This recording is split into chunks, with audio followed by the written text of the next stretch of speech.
from there. Okay. Sure. All right. Cool. So we hold these truths to be self-evident that all men are created equal, that they are endowed by their creator with certain unalienable rights, that among these are life, liberty, and the pursuit of happiness, which we've heard before. Absolutely. That to secure these rights, governments are instituted among men, deriving their just powers from the consent of the governed.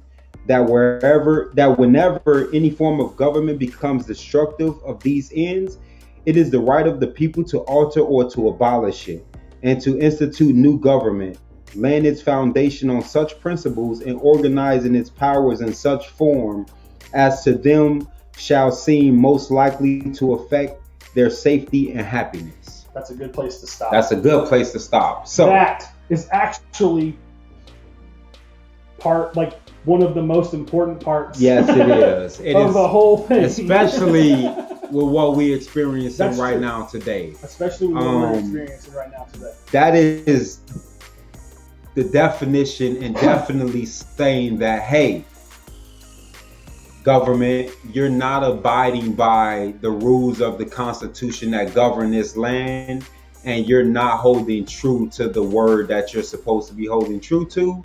And we're not talking political parties here. We're talking government establishment. That's right.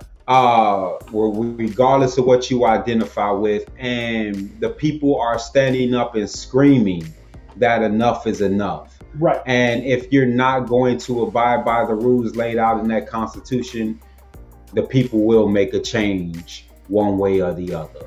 That's right. So that's right. Yeah. And so the big part of this is that these aren't the life, liberty, and the pursuit of happiness rights, as it were, are just the tip of the iceberg, first of all, of the rights that we have as human beings. Right. Not as Americans. These aren't as rights. Humans. That's right.